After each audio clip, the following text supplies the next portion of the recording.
trigger warning, I'm going to talk about depression, and I want to talk about it in a way to help, not to judge. So, if you're like the mean spirited person who wants to own the label of depression because it makes you feel very good, then this video probably isn't for you. If you struggle with depression and you're open to a new perspective and you want another way to look at it, this is the video for you.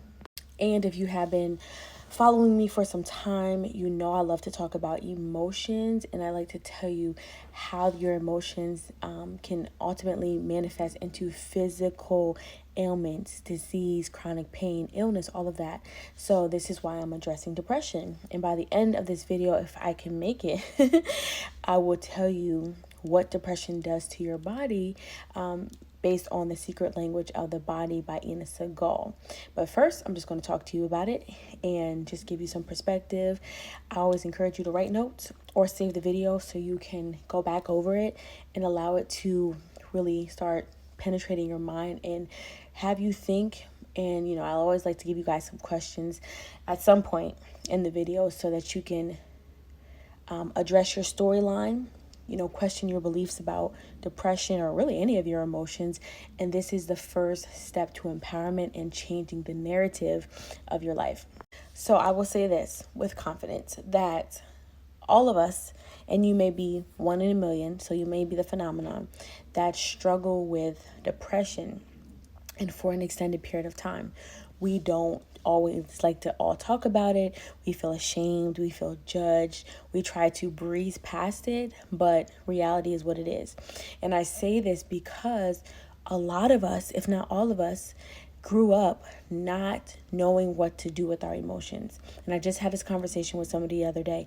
In daycare, elementary school, we know the faces like angry, sad, frustrated, but we don't know the emotional kind of storyline behind it. And because we don't, we grow up into adulthood and we're not prepared for life. It kicks us in our butt. We just think that we get to be grown and life will be easy. And then when reality hits, we're sad. Sadness is leading to depression. So if we can all be honest, we have all been sad because we have all felt like we were hoodwinked by adulthood and then parenthood and then marriage, right? It's giving a lot of that. So because of that, we end up getting sad. So for those of you, like I said, who look at depression as a label, something that makes you special, it really doesn't. And it's not unique to you because a lot more people go through it, right? And depression is a chemical imbalance, right? So it's not something that you just get rid of and overcome it like it's never going to be in your life again. Because just like I always say with any of your emotions, the point is to not try to act like they'll never happen again.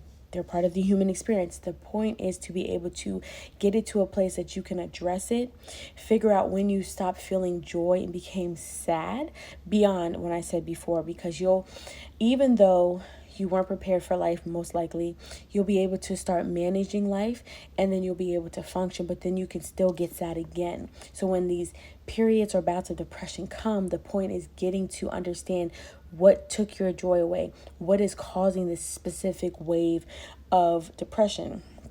And when you are able to become more emotionally intelligent and realize what's going on, you can better prepare. And instead of the depression knocking you down 20 levels, you may get knocked down one, and then you know how to bounce back. So this is what I mean. And you shouldn't judge yourself like any other emotion for having it.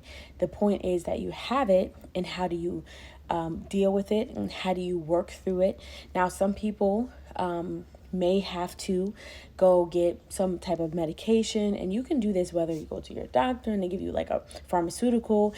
As a herbalist, certified herbologist, I would recommend doing the herbs, but you do whatever you feel like it, because I know sometimes with those medications, your brain can get used to it, but you want to wean off of it. So I would always suggest the natural route. But there's no judgment, because I know some people can have like bouts of just crying and they need something to kind of help bring them down, and then from there they can start addressing their depression. So it is not for you to completely get rid of it, because you can't. You learn to balance it. Remember, it's a chemical imbalance, so you have to balance that out and not judge yourself for it, not try to brush past it and be ashamed, because feelings are a part of the human experience. Why else would we have them, right? And for those of you who are open and in groups talking about your depression, it's great to talk about your depression and share about your depression so other people know that they're not alone. But it's not a good idea to be in groups and situations that basically are not solution oriented about the depression. Like, they just want to keep it as the label. They want to wallow in it. They want to be defeated by it. That's not going to help you with your depression. You want people who are going to help you be inspired to be able to address it and be able to get better at I won't say overcoming it, but overcoming those little bouts or situations, and being able to really just not define yourself by something like that, but learn how to get better at defining yourself in a better way, like with joy or happiness and peace. If anything you want to be defined by is something more positive. I'm actually looking down because I took some notes because I didn't want to forget what I was going to say. And with depression, yes, I think this is the last thing, and then I'm going to get into the Ina Segal definition of what that is. So with your emotions, a lot of people want to brush past them and try to just get rid of them like they'll never happen again. You are able to have time to process through your emotions. There's not necessarily a rush for them, because depending on what's causing the depression could take some time. So don't try to rush over it. I know a lot of people feel like, what's wrong with me, like that I'm sad. I have everything that I need, the money, the man, the woman, the house, and I'm still sad, and I want to get out of this sadness. But sometimes you have to sit in that and get to the root of it.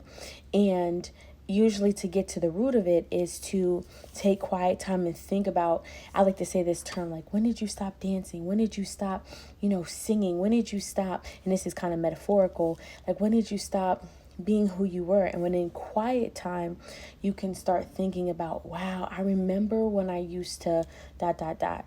And I haven't done that anymore. And I didn't realize that stopping this thing would make me sad or depressed, right? So taking the time, being kind to yourself, and really just allowing yourself to go through whatever it is you need to go through, and maybe start documenting what you're feeling when you're going through these bouts of depression, so you can start tracking what's happening, and you can start kind of catching, because I know some people have seasonal depression, but over time you'll start seeing, wow, the growth in it. Like, yeah, it used to take me 2 weeks, now it takes me 5 days, now it takes me 2 days, and I'm able to catch myself and be able to do whatever I can to make sure I'm heading in something positive. Because sometimes, depression can come unexpectedly, and we're like, whoa, it shakes our whole world, but we still have to keep functioning. And I am going to have to do another video, because I'm already at 8 minutes, that this has been proven. The number one thing to help fight depression is exercise. And so if you have a walking pad like I do, I would recommend that. If you take a walk outside, get your body moving, because when you're depressed, you like to isolate, you're sitting around, and that's stagnant, and you don't have that endorphin rush that you need to kind of get that depression moving. So you don't have to sweat to, consider exercising. Just get up and move, and just start to feel better about yourself. But you don't want to isolate if you don't have to, and you don't want to stay still. Try to at least get your body moving before you go get the medication. At least try to dance. Do something. Just move around. Get the endorphins moving around so that you can start feeling better. So if you like this video, follow and hold on for part 2.